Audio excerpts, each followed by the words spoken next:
요한복음 19장 25절에서부터 27절까지 말씀. 하나님의 말씀을 받들어 봉독할 때에 살아계신 하나님의 음성을 들으시기 바랍니다. 예수의 십자가 곁에는 그 어머니와 이모와 글로바의 아내 마리아와 막달라 마리아가 섰는지라. 예수께서 자기의 어머니와 사랑하시는 제자가 곁에 서 있는 것을 보시고 자기 어머니께 말씀하시되 여자여 보소서 아들이니이다 하시고 또 제자에게 이르시되 보라 내 어머니라 하신대 그때부터 그 제자가 자기 집에 모시니라.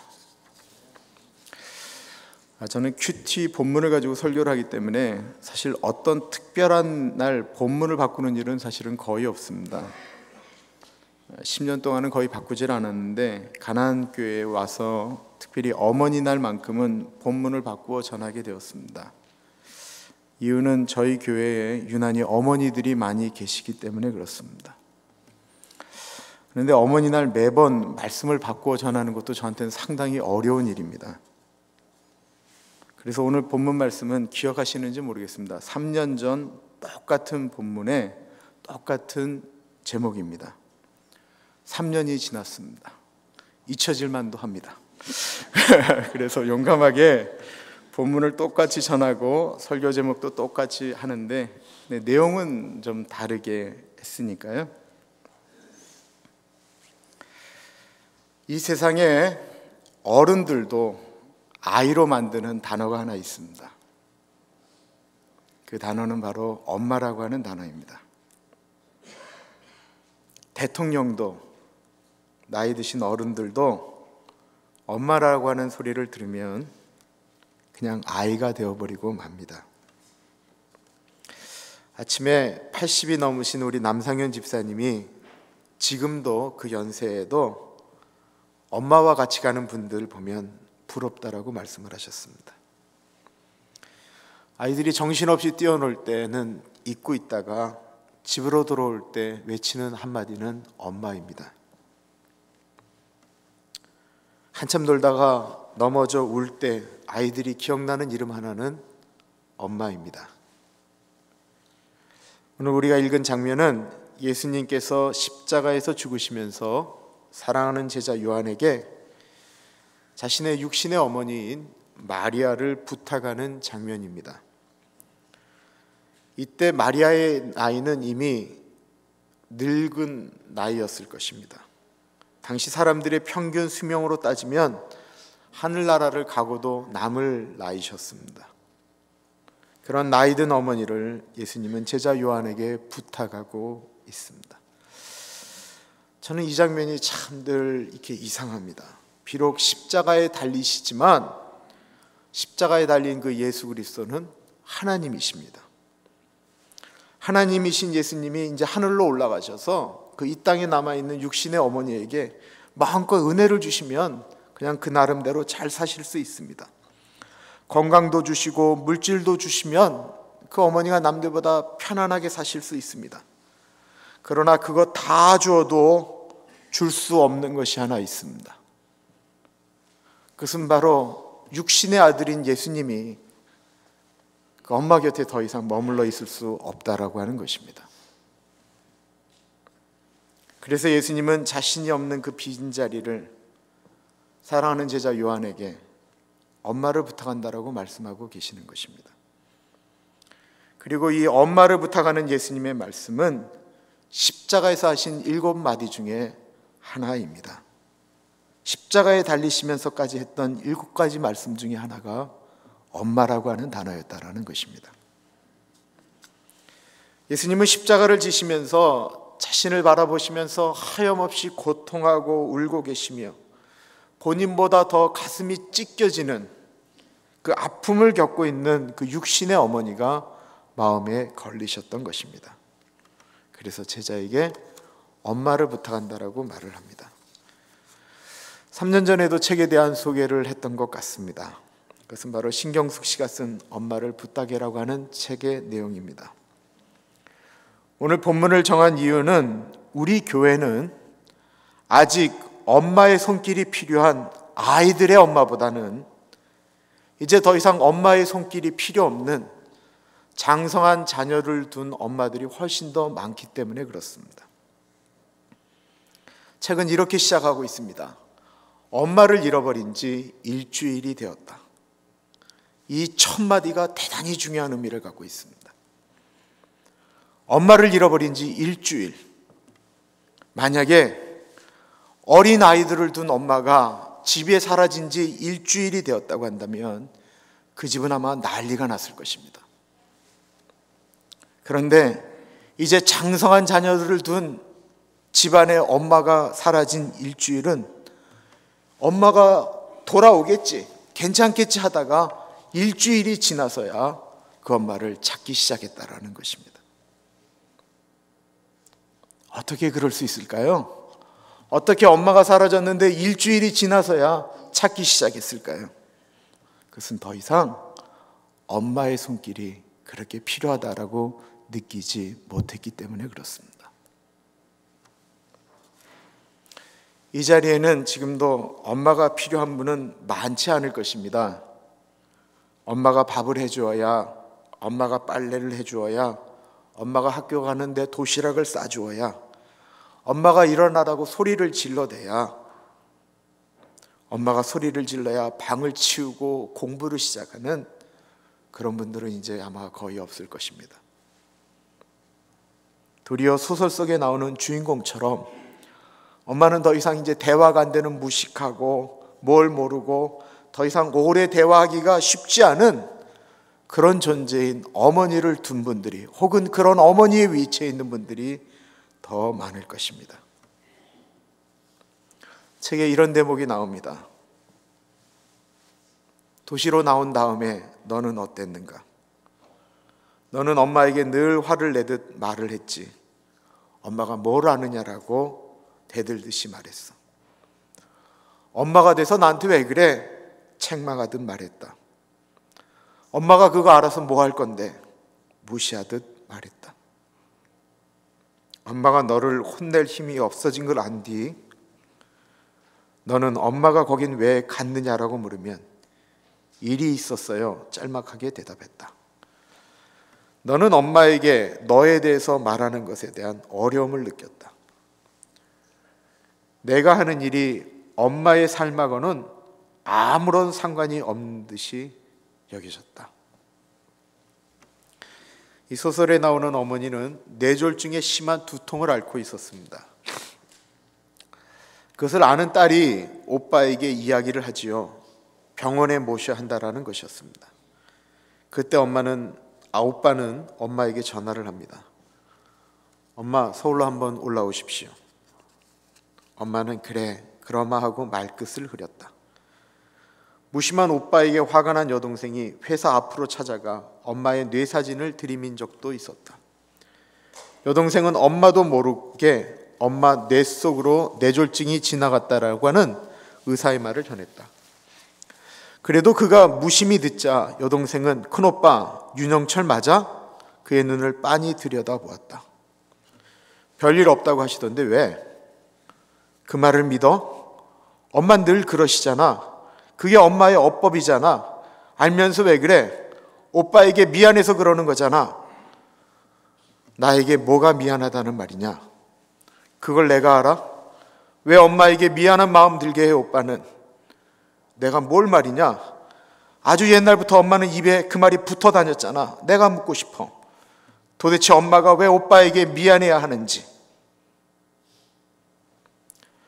작가는 심파적으로 글을 쓰지 않는데 그 소설을 쭉 읽다 보면 마치 우리들의 마음이 이렇게 들킨 것 같은 그런 마음 때문에 우리의 마음을 아프게 합니다. 저희 어머니는 한국에 계시죠. 무릎 수술을 양무릎을 다 하셨기 때문에 바깥으로의 출입은 교회 가는 것 외에는 거의 못 하십니다. 감사하게도 저에게는 부모님을 모시고 사는 동생들이 있습니다. 여동생이 아직 시집을 가지 않았는데 밖에 나가 살던 여동생이 지금부터 10년 전에 전화를 해서 이제부터 내가 부모님을 모시겠다라고 하고는 들어온 지 이제는 10년이 되었습니다. 47살 난 노처녀가 부모님 대신해서 엄마 대신해서 식사를 준비하고 모든 가정사를 돌보고 있습니다. 또 저희 집에서 부모님에게 가장 용돈을 많이 드리는 둘째 남동생이 결단을 하고 가족을 데리고 집으로 들어갔습니다. 저는 장남인데 제가 우리 부모님을 돌보지 못하는 실정입니다. 물론 저는 장남이 부모를 돌봐야 된다라고 꼭 생각하지 않습니다. 부모님과 결혼해서 한 3년 살았는데 제가 잘 모시지는 못했다라고 생각합니다. 저는 지금도 부모님과 같이 사는 것이 효도라고 절대로 생각하지 않습니다. 떨어지고 난 다음에 좀 더 잘했는데, 근데 그나마도 이제 미국에 와서는 그 작은 것마저도 제대로 하지를 못합니다. 작년에 한국에 가면은 이제 제 아이들이, 큰애가 이제 대학을 가니까 우리 아버지한테 마지막으로 그 야곱이 기도해 주듯이 우리 아버지가 우리 아이들한테 마지막으로 기도를 해 주시면 좋겠다 싶어서 아이들을 다 데리고 나갔습니다. 그때 제가 저도 계획한 것이 있었습니다. 우리 아버지하고 저하고는 같이 목욕을 한 적이 없었기 때문에 내가 이번에 가면 우리 아버지 매일 목욕시켜드려야지. 근데 그나마도 가서 포기했습니다. 왜냐하면 제 남동생이 늘 저희 아버지를 목욕시켜드리는데 어줍지 않게 미국에 와서 갑자기 나타나서 뭐 효도한다라고 그 목욕시켜드리는 것이 도리어 그게 제 동생에게 커다란 게 미안함으로 다가오더라고요. 그래서 그냥 동생들이 하는 것 그냥 지켜보다가 왔습니다.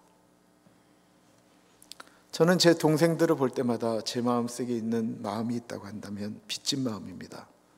그래서 제가 제 동생들에게 할 수 있는 말이 있다고 한다면 그건 엄마를 부탁한다라는 것입니다. 저는 여기서 그 예수님의 마음을 생각해 봅니다. 예수님이 하늘나라에 가셔서 꿈속에서 그 어머니 마리아에게 나타나서 충분하게 위로하실 수 있습니다. 어머니, 내가 하늘 위에 있습니다. 이렇게 이야기하실 수 있었을 것입니다. 예수님의 그 육신의 동생들을 마음껏 축복해서 물질적으로 풍족하게 해서 마리아가 하나님 나라로 갈 때까지 그의 인생이 평탄하게 만들 수도 있었을 것입니다. 그런데 그래도 아들이 없습니다. 이제 보이지 않는 아들을 대신해서 아들과 같은 마음으로 그 엄마에게 다가갈 사람을 찾아 부탁하신 것입니다. 아마 요한은 마리아에게 예수님과 보냈던 그 3년의 시간을 늘 이야기했을 것입니다. 그죠? 한 얘기 또 하고 또 하고 또 하고 또 하고, 예수님이 일으켰던 기적을 이야기하면서 하나님이시지만 그래도 본인의 배 아파 난 그 예수님의 이야기를 들으면서 마리아는 아마 행복했을 것입니다. 요한이 얘기합니다. 어머니, 오병이어의 기적이 있지 않습니까? 물고기 2마리, 보리떡 5개, 이거 갖고 먹이는데요, 이 생선을 딱 잘라서 주면 생선 대가리가 또 나오는 거예요. 너무 재수해서 대가리를 때리면서 이제 나오지 마! 그랬는데 또 나오는 기라. 귀신 들린 아이를 고치니까 그 아이 안에 있던 귀신들이 나오면서 돼지떼 2,000마리에게 들어가서 돼지들이 그냥 바다로 쫙 하고 달려가는데 사람들은 다 그냥 막 기절초풍하고 저 돼지값 아까워 어떡하느냐. 그 난리 나는 거, 그 놀라운 일을 어머니가 보셨어야 되는데요. 마리아가 묻죠. 그때 예수님의 표정은 어땠느냐. 말도 마세요. 사람들은 그 돼지값 아까워하고 있는데요, 예수님은 귀신 들린 그 한 사람이 회복되는 것을 보고 얼마나 행복해 하셨는지 몰라요. 예수님이 행하시는 기적들, 예수님이 하셨던 말씀을 듣고 또 듣고 들으셨을 것입니다. 나이가 들어서 더 이상 무엇인가를 못하는 육신의 엄마의 마지막에 하늘로 올라가셔서 더 이상 이 세상에 없는 당신 예수님을 대신해서 예수님과 가장 가까이 있었던 그 제자를 통해서 이 땅에 없는 예수님의 모습을 그 어머니에게 보여주고 싶었던 것입니다. 제가 한국에 가면 눈치를 보는 사람들이 있는데 그건 저의 동생의 와이프들인 제수들입니다. 제가 가면 뭐 다른 건 잘 못하지만 제수 씨들한테는 아주 잘하려고 합니다. 제가 그러는 이유는 단 한 가지입니다. 내 엄마를 부탁하기 때문입니다.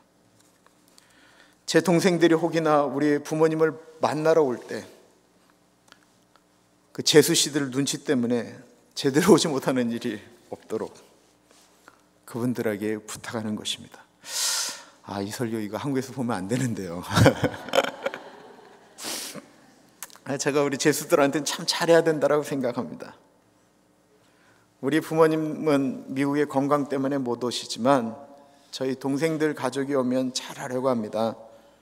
왜냐하면 그들에게 잘하는 것이 내 엄마를 부탁하는 일이기 때문에 그렇습니다. 이번에 저는 대한민국의 부모님들에게 아주 빚진 사건이 하나 있었습니다. 그것이 바로 세월호 사건입니다. 그때 죽은 아이들이요, 모두 제 딸이 태어났던 IMF가 터졌던 1997년도에 태어난 아이들이었습니다. 그래서 그 사건이 터진 날 그 나이를 정확히 안 순간부터 저는 의도적으로 세월호에서 나오는 이야기들을 전혀 보지 않았습니다. 오늘 설교 때문에 아이들이 쓴 글들을 읽어보게 되었습니다. 역시 아이들이 죽으면서 가장 많이 남겼던 말은 엄마라고 하는 단어였습니다. 엄마 보고 싶어. 그 중에 한 아이가 엄마에게 보낸 카카오톡이라고 하는 메시지가 이렇게 있었습니다. 엄마, 엄마, 엄마. 엄마의 자식으로 살게 해줘서 고맙습니다. 그 전까지는 엄마 말 되게 안 듣는 사춘기를 보내고 있는 아이들입니다. 말을 안 들으면서도 언젠가는 마음껏 부를 수 있는 단어인 엄마였습니다. 오늘은 말을 안 들었지만 나중에는 효도하리라 생각하고 속 썩이던 자식들입니다. 언젠가 또 부를 수 있는 엄마라고 하는 단어라고 생각을 했던 것입니다. 그런데 더 이상 아이들이 엄마라고 하는 말을 부를 수 없게 될 때가 되었다라는 것입니다. 그 아이들이 죽으면서 엄마에 대해서 무슨 생각을 했을까요? 엄마를 부탁해. 저는 제 아이가 그렇게 죽었다면 어땠을까 생각하니까 이 세상에 다시는 그런 아픔이 일어나지 않기를, 제가 기도하는 것은 다시는 저런 말도 안 되는 아픔이 대한민국에 일어나지 않기를, 또한 그 부모님들이 빨리 아픔 가운데서 회복되도록 기도하고 격려하는 것이 아니겠는가 생각하게 됩니다. 저희 교회는 나이 드신 어른들이 참 많은 교회입니다. 저는 제가 가나안 교회에서 목회하는 동안 저에게 주신 또 다른 사명이 있다고 한다면 그것은 엄마를 부탁해라고 하는 말입니다. 저희 교회는 혼자 사시는 남자 어른들은 거의 없으십니다. 모두 나이 드신 어머니들이 홀로 살고 계십니다. 그분들에게는 엄마에게 찾아오기 쉽지 않은 거리에 살고 있는 자식들과, 또한 엄마에게 찾아오기 쉽지 않은 일을 해야 되는 사람들과, 그리고 지금 형편으로는 도저히 엄마를 찾아올 수 없는 자식들이 있을 것입니다. 그래서 그들이 저와 우리 교회에 부탁하고 있는 것이 있다고 한다면 그것은 아마 엄마를 부탁해라고 하는 말일 것입니다.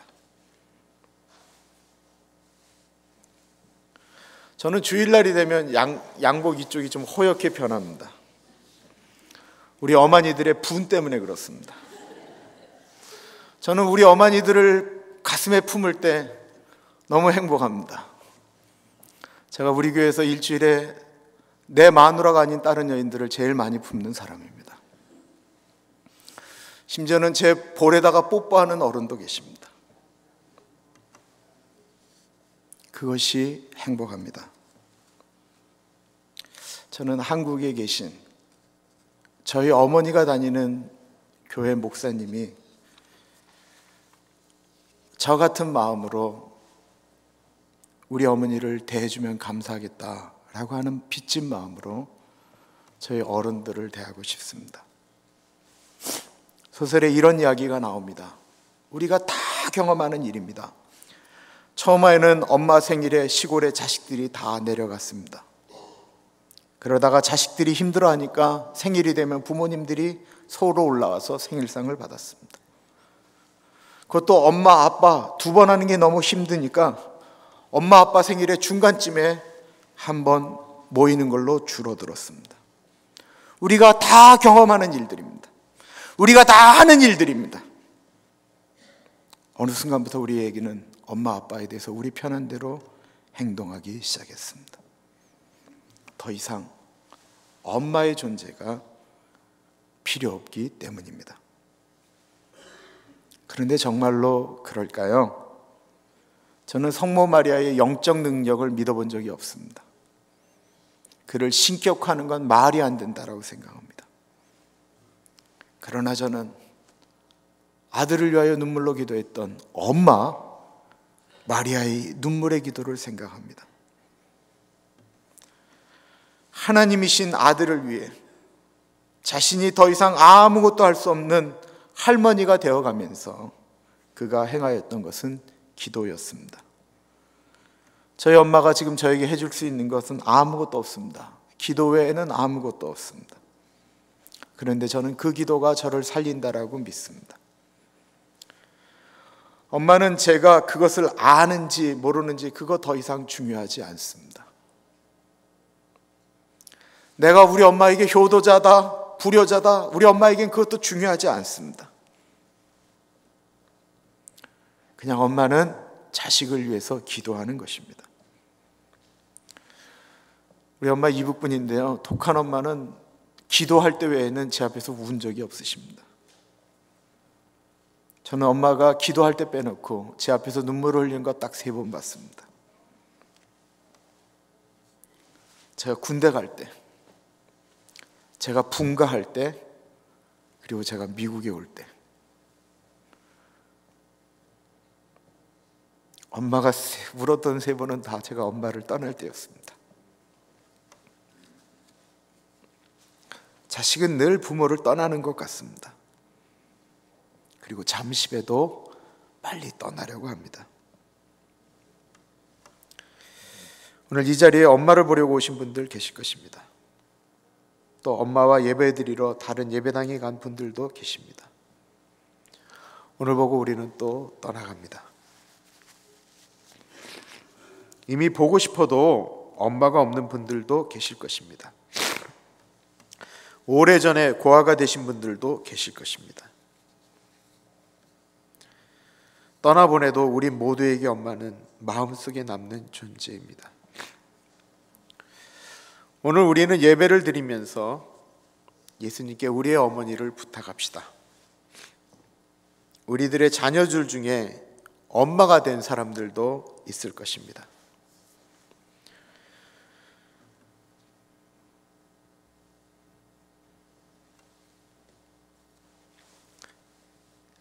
그 엄마가 된 자녀를 둔 아버지나 어머니는 이제 더 이상 그 자식에게 짐이 될까봐 두려워하는 분들도 계실 것입니다. 내가 병들어서 우리 자식에게 짐이 되면 어떡하나? 내가 오랫동안 병치레하면서 우리 자녀들 생활하는데 고통을 주면 어떻게 하나? 라고 하는 분들도 계실 것입니다.